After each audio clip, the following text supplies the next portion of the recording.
Baiklah, Assalamualaikum warahmatullahi wabarakatuh. Perkenalkan, nama saya Zahra Putri Ananda, NPM 1969100620. Di sini saya akan mensimulasikan RPP kelas 2, tema 7 keberagaman dan subtema 2 keberagaman di sekolah, pembelajaran kedua. Assalamualaikum warahmatullahi wabarakatuh. Selamat pagi anak-anak ibu semua. Sebelum itu, apa kabar anak-anak ibu semua? Sebelum pembelajaran kita mulai, sebaiknya kita berdoa dulu menurut kepercayaan masing-masing. Doa yang akan dipimpin oleh ketua kelasnya. Berdoa mulai. Berdoa selesai. Selanjutnya kita menyanyikan salah satu lagu wajib nasional untuk menghargai sebagai rasa simpati kita menyanyikan salah satu lagu wajib, yaitu Garuda Pancasila. Diharapkan untuk berdiri semuanya. Oke. Sebelum itu sebelum belajar ibu akan mengecek kehadiran terlebih dahulu.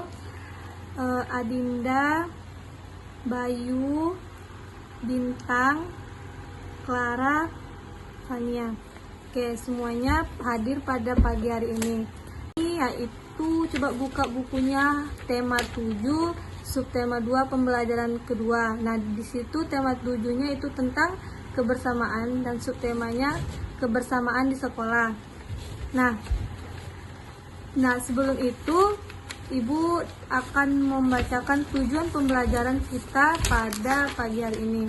Yang pertama yaitu peserta didik dapat memahami karakteristik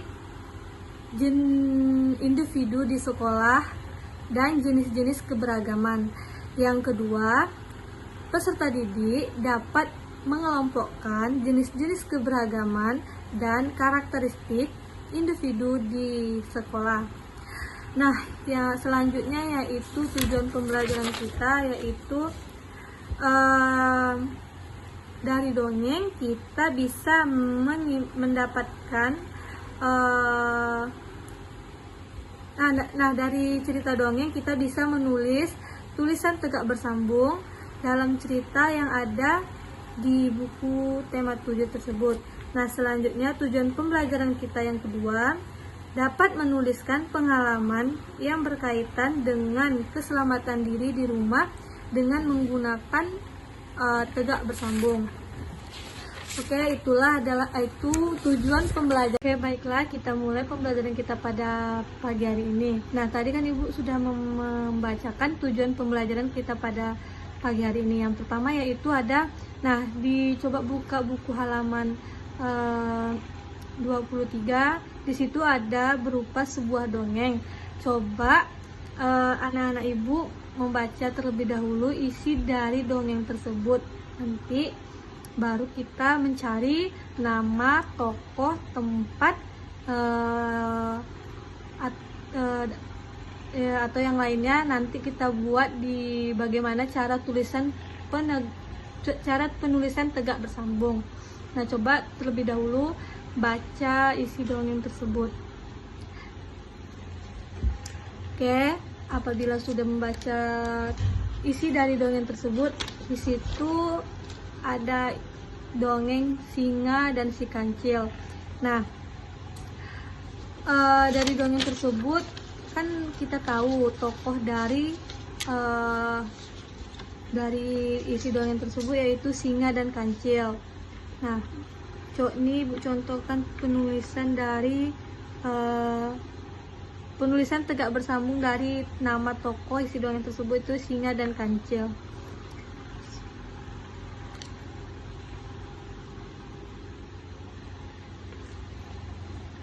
Baiklah, kita akan mulai pembelajaran kita pada pagi hari ini. Sebelumnya ibu sudah menjelaskan tujuan pembelajaran kita pada pagi hari ini. Yang pertama yaitu tujuan pembelajaran kita pertama yaitu Di situ ada berupa sebuah dongeng berupa fabel. Nah, di situ ada beberapa perintah yang diminta untuk menuliskan apa saja yang dapat ditulis di dalam huruf tegak bersambung. Nah, sebelum kita mengerjakan itu, terlebih dahulu kita harus mengetahui apa pengertian dari huruf tegak bersambung. Nah, pengertian dari huruf tegak bersambung itu atau yang disebut dengan menulis halus adalah kegiatan yang dapat menghasilkan huruf yang saling bersambung yang dilakukan tanpa mengangkat alat tulis. Nah, maksudnya itu saat kita menulis huruf tegak bersambung, pena yang kita tulis dengan menggunakan pena yang kita menulis ini dengan satu kalimat itu tidak boleh terputus atau mengangkat pena kita saat menuliskan huruf atau menuliskan sebuah kalimat. Nah, itu pengertian dari tegak bersambung itu tersebut. Nah, dalam penulisan huruf tegak bersambung juga memiliki cara penulisannya. Penulisan huruf kata itu harus sekali tulis dengan menggunakan tulisan tegak bersambung. Nah, itu cara penulisan yang kedua. Nah, yang terakhir yaitu dalam kita ini harus memperhatikan apakah huruf yang ditulis dalam tulisan huruf tegak bersambung ditulis di atas garis atau ditulis ke bawah garis. Nah, contohnya yaitu contoh huruf G, J, P, Q, dan Y. Nah, dari beberapa huruf tersebut ada yang ditulis di atas garis, ada yang ditulis di bawah garis.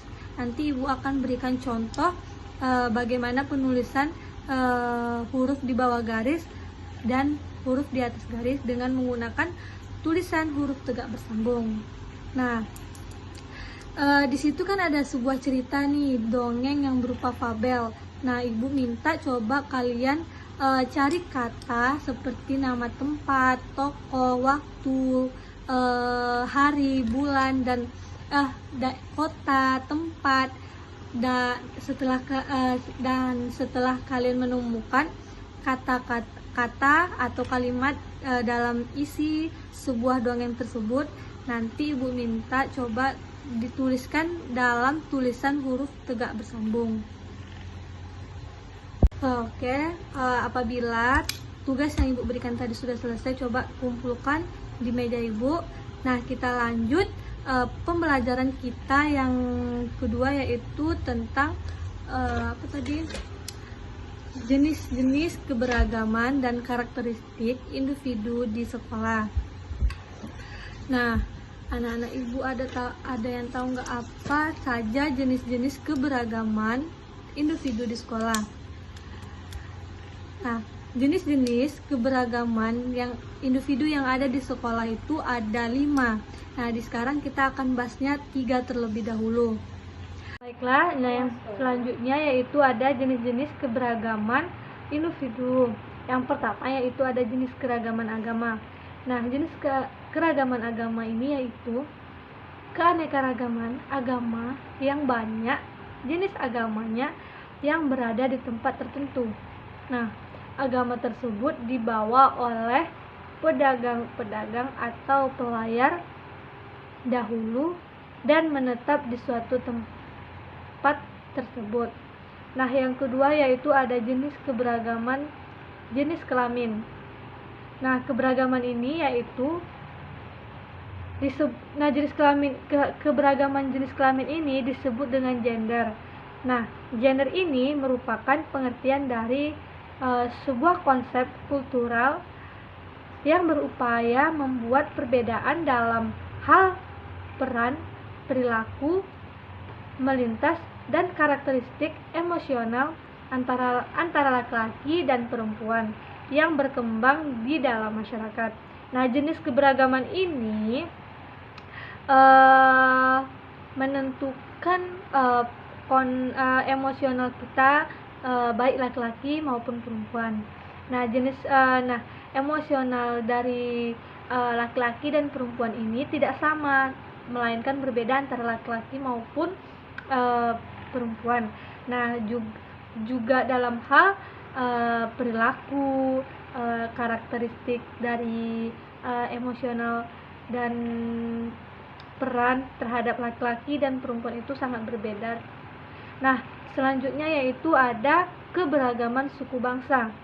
Nah, keberagaman ini merupakan sekumpulan manusia yang memiliki suatu kesatuan budaya yang diikat oleh kesadaran dan identitas budaya tersebut di negara Indonesia, yang menjadi suatu faktor terpenting dalam menjalin kehidupan sehari-hari secara bersama-sama pada suatu wilayah atau sekumpulan masyarakat. Nah, sekarang ini kita bahas dulu 3 keberagaman jenis-jenis keberagaman individu, yaitu ada keberagaman agama, jenis kelamin, dan suku bangsa. Nah, selanjutnya yaitu karakteristik dari keberagaman individu yang ada di lingkungan sekolah. Nah, ternyata dari karakteristiknya keberagaman yang ada di sekolah itu banyak kita jumpai, seperti perbedaan dalam bahasa, perbedaan warna kulit, dan perbedaan suku dan agama. Jadi, di dalam lingkungan sekolah maupun lingkungan masyarakat, kita ini memiliki perbedaan antara perbedaan bahasa, warna kulit, suku, dan agama. Jadi, kita ini tidak mempunyai kesamaan, tapi lebih besarnya kita memiliki suatu perbedaan, seperti contohnya si A ini memiliki kulit sawo matang, sedangkan si B memiliki kulit berwarna putih. Nah, di situ itu contoh dari karakteristik dari keberagaman. Nah, coba kita lihat di dalam dalam kelas kita nih. Nah, perbedaan antara warna kulit Adinda dengan Bayu kan berbeda. Nah, suku dari Adinda juga dengan Bayu juga berbeda. Nah, Adinda itu memiliki suku Jawa, sedangkan Bayu memiliki suku Aceh. Jadi mereka berdua adalah salah satu contoh dari karakteristik keberagaman yang ada di dalam kelas ini contohnya. Nah, itulah karakteristik dari keberagaman individu yang ada di sekolah. Berakhir pula pembelajaran tentang keberagaman jenis individual yang ada di sekolah, maka berakhir pula pembelajaran kita pada pagi hari ini. Nah, sebelum kita menutup pembelajaran pada pagi hari ini, adakah yang bisa menyimpulkan pembelajaran kita pada pagi hari ini? Oke, terima kasih kepada Adinda yang telah menyimpulkan pembelajaran kita pada pagi hari ini. Oke, selanjutnya Ibu juga akan menyimpulkan pembelajaran kita pada pagi hari ini. Yang pertama yaitu tentang apa pengertian dari huruf tegak bersambung dan bagaimana cara penulisan huruf tegak bersambung. Dan yang selanjutnya yaitu pembelajaran kita selanjutnya yaitu tentang keberagaman individu yang ada di sekolah dan karakteristik yang ada di lingkungan sekolah. Oke, tadi kan Ibu sudah ada bilang kalau jenis keberagaman individu di masyarakat ada 5. Tadi Ibu sudah jelaskan 3. Coba anak-anak Ibu cari 2 lagi jenis-jenis keberagaman individu yang ada di masyarakat. Itu tugas di rumah, dan besok akan kita bahas lagi tentang 2 jenis keberagaman yang belum Ibu jelaskan tadi. Oke, sebelum kita pulang, coba rapikan tempat duduknya dulu terlebih dahulu, masukkan barang-barangnya ke dalam tas agar tidak ada yang ketinggalan. Oke, selanjutnya Ibu minta perwakilan memimpin doa agar menutup pembelajaran kita pada pagi hari ini. Berdoa mulai. Berdoa selesai. Baiklah, hanya itu yang dapat Ibu sampaikan. Lebih dan kurang mohon maaf. Assalamualaikum warahmatullahi wabarakatuh.